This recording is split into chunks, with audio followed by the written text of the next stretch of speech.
നമസ്കാരം.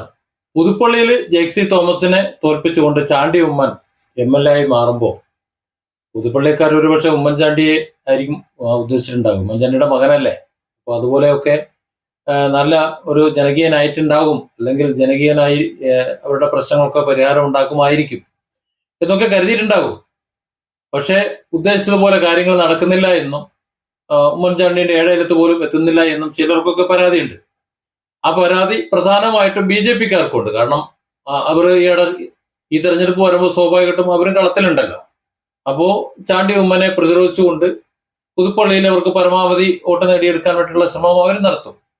പിന്നെ നേരത്തെ ജയിക്കിനെ മലർത്തി അടിച്ചുകൊണ്ട് ചാണ്ടി ഉമ്മൻ കയറി വന്ന ആ ഒരു സ്ഥാനം, ചാണ്ടി ഉമ്മന്റെ സ്ഥാനം തൂത്തെറിഞ്ഞുകൊണ്ട് LDF പിടിച്ചെടുക്കാൻ അവർ ശ്രമിക്കും. പക്ഷെ അതിനൊക്കെ എങ്ങനെ നേരിടണമെന്ന് നേരത്തെ കൂട്ടി തന്നെ പഠിച്ചു വെച്ചിട്ടുണ്ട് എന്നതുപോലെയാണ് ചാണ്ടി ഉമ്മന്റെ ഓരോ പെരുമാറ്റം. ചാണ്ടി ഉമ്മന്റെ MLA ഓഫീസിൽ പ്രതിഷേധിക്കാൻ വന്നിട്ടുള്ള BJP-ക്കാർ, അവർ അത്യാവശ്യം തരക്കേടില്ലാത്ത ജനക്കൂട്ടം വന്ന് പോലീസ് ബാരിക്കേഡൊക്കെ തീർത്തു, വലിയ പ്രതിഷേധം നടത്തി. വികസന മുരടിപ്പ്, അതായത് നടക്കുന്നില്ല. കാരണം MLA എന്ന നിലയിൽ ചാണ്ടി ഉമ്മൻ വൻ പരാജയമാണ് എന്നാണ് അവർ സമർത്ഥിക്കുന്നത്. അത്തരത്തിൽ വളരെ രൂക്ഷമായി പ്രതികരിച്ച് സമരം നടത്തിയ BJP-ക്കാർ അവരുടെ സമരം നിർത്തിയ ശേഷം ചാണ്ടി ഉമ്മൻ ഓഫീസിൽ നിന്ന് ഇറങ്ങി ആ സമരക്കാരുടെ ഇടയിലേക്ക് ഇറങ്ങി അവർക്ക് ഷേക്ക് ഹാൻഡ് കൊടുക്കുന്ന രംഗങ്ങളാണ് നിങ്ങൾ കാണുന്നത്.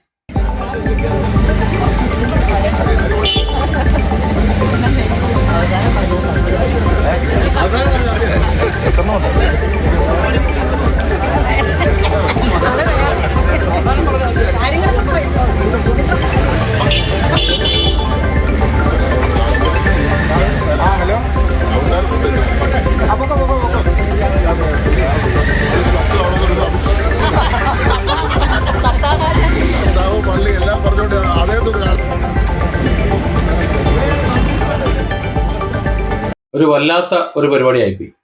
സാധാരണഗതിയിൽ നേരെ തിരിഞ്ഞു നിന്നുകൊണ്ട് ആരാണോ തനിക്കെതിരെ തിരിയുന്നത് അവർക്കെതിരെ രൂക്ഷമായ വാക്കുകളുണ്ട്, മാധ്യമങ്ങൾക്ക് മുന്നിൽ പ്രതികരിക്കുന്ന രാഷ്ട്രീയ നിലപാടുകളാണ് നമ്മൾ കണ്ടുകൊണ്ടിരുന്നത്. ആ സ്ഥാനത്ത് തന്നെ പ്രതിരോധിക്കാൻ വന്നിട്ടുള്ള പ്രവർത്തകർ, എതിരാളികൾ അല്ലെ, BJP പ്രവർത്തകർ എന്തായാലും ചാണ്ടി ഉമ്മനെ സംബന്ധിച്ചിടത്തോളം എതിരാളികളാണ്. അവരുടെ ഇടയിലേക്ക് ഇറങ്ങിച്ചേർന്ന് വളരെ സന്തോഷത്തോടെ അവരുടെ വയറിന് കുത്തിയും തോളത്ത് തട്ടിയും ഷേക്ക് ഹാൻഡ് കൊടുത്തും ഒക്കെ സൗഹൃദം പങ്കുവെക്കുന്ന ഒരു വല്ലാത്തൊരു കാഴ്ചയാണ് നമുക്ക് കാണാൻ കഴിയുന്നത്. ഇതിനിടയിൽ അവസാന സമയത്ത് ചില പ്രവർത്തകരൊക്കെ ഈ രീതിയിൽ ചാണ്ടി ഉമ്മനെ ഉള്ളിൽ ഇറങ്ങിയപ്പോൾ ചില ചൊറിച്ചിലും മാന്തലൊക്കെ ഉണ്ടായി. അതെവിടെ ഉണ്ടാവുമല്ലോ, കുറച്ചു പേരുണ്ടാകും എവിടെയും. എന്നാൽ അതൊന്നും വലിയൊരു വിഷയമല്ല. ചാണ്ടി ഉമ്മൻ തന്റെ സ്വതസിദ്ധമായിട്ടുള്ള രീതിയിൽ ഇറങ്ങിയതാണെന്നും അതല്ല ഉമ്മൻചാണ്ടി സ്റ്റൈൽ ഇറക്കിയതാണ് എന്നും ഒക്കെ പല രീതിയിൽ പറയുന്നുണ്ട്. ഏത് തന്നെ ആയിരുന്നാലും തങ്ങളുടെ എതിരാളികളെ നേരിടേണ്ടത് ഇങ്ങനെയൊക്കെ തന്നെയാണെന്നാണ് എന്റെയും ഒരു അഭിപ്രായം. അല്ലാതെ അവരെ തന്തയ്ക്ക് വിളിച്ചുകൊണ്ടും അവരോട് തല്ലുകൂടിയിട്ടും അല്ല കാര്യങ്ങൾ ചെയ്യേണ്ടത്. അല്ലെങ്കിൽ അവരെ കള്ളക്കേസ് കുടുക്കിയിട്ടും തന്നെ മർദ്ദിച്ച് അടിച്ച് ഇടിച്ച് എന്ന് പറഞ്ഞുകൊണ്ട് ചെന്ന് ICU കിടന്നൊന്നും അല്ല എന്താ പറയാ എതിരാളികളെ ഒതുക്കേണ്ടത് എന്നാണ് എനിക്ക് തോന്നുന്നത്. അല്ലേ, കഴിഞ്ഞ ദിവസം വീണ ജോർജ് കാണിച്ചതല്ലേ. ഏതായാലും ചാണ്ടി ഉമ്മൻ ഈ കാര്യത്തിൽ ഒരു മാതൃകയാണ്. ഈ ചാണ്ടി ഉമ്മനെ അടിക്കാൻ വന്നിട്ടുള്ള ഇടിച്ച് മൂലക്കിരുത്താൻ വന്നിട്ടുള്ള പ്രവർത്തകർ, BJP പ്രവർത്തകർ, അവരെ കയ്യിലെടുത്തുകൊണ്ട് തോളത്ത് തട്ടി മാതൃക കാണിച്ചത് നല്ലത്. മറ്റുള്ളവരും ഇതേ മാതൃക കാണിക്കണം. രാഷ്ട്രീയ നേതൃത്വം എല്ലാം നമ്മുടെ കേരളത്തിന് വേണ്ടിയിട്ടാണല്ലോ, അല്ലെ നമ്മുടെ നാടിന് വേണ്ടിയിട്ടാണല്ലോ. ആത്യന്തികമായി അവരുടെ എല്ലാം ലക്ഷ്യം നമ്മുടെ നാട് നന്നാക്കുക, ഇവിടെ വികസനം വരിക, ജനങ്ങൾക്ക് സ്വസ്ഥമായി സന്തോഷത്തോടെ സമാധാനത്തോടെ ആരോഗ്യത്തോടെ ജീവിക്കാനുള്ള സാഹചര്യം ഉണ്ടാക്കുക, സുരക്ഷിതത്വത്തോടെ ജീവിക്കാനുള്ള സാഹചര്യം ഉണ്ടാക്കുക എന്നതൊക്കെയാണല്ലോ എല്ലാവരുടെയും ലക്ഷ്യം. മാർഗം അല്ലെങ്കിൽ അവരുടെ രീതികൾ വ്യത്യസ്തമാണെന്നല്ലേ ഉള്ളൂ.